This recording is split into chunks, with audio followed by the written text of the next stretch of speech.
ہاں بھائی کا سوال بہت اچھے ہے کہ کھانے سے پہلے میٹھا کھانا یا کھانے کے بعد میٹھا کھانا یہ سنت ہے کہ نہیں۔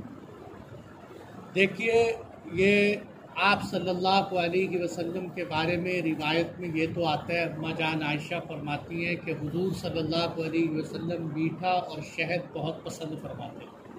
حضور میٹھا اور شہد بہت پسند، میٹھے سے مراد یہ چینی نہیں، میٹھی چیزیں، قدرتی میٹھی چیزیں آپ صلی اللہ علیہ وسلم پسند فرماتے ہیں۔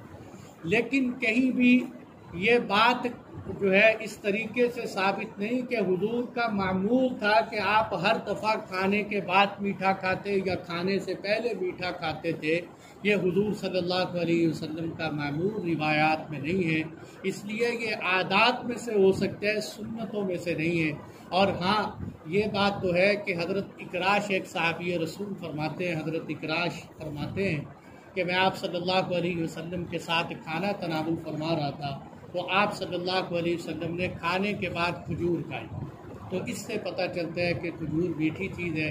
وہاں اللہ کے نبی صلی اللہ علیہ وسلم نے میٹھا کھایا، لیکن یہ حضور صلی اللہ علیہ وسلم کا کوئی مستقل معمول نہیں تھا، کیونکہ وہاں تو حال یہ تھا کہ 2 مہینے چولہے ہی نہیں جلتے، 3 مہینے تک کھانے نہیں ملتے۔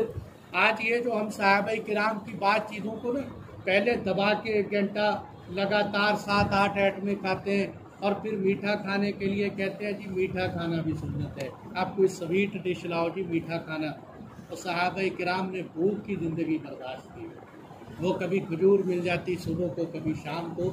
ہمارے استاد فرمایا کرتے تھے کہ اللہ کے نبی صلی اللہ علیہ وسلم سے ناشتہ کرنا ہی ثابت نہیں کہ آپ صلی اللہ علیہ وسلم ناشتے کرتے۔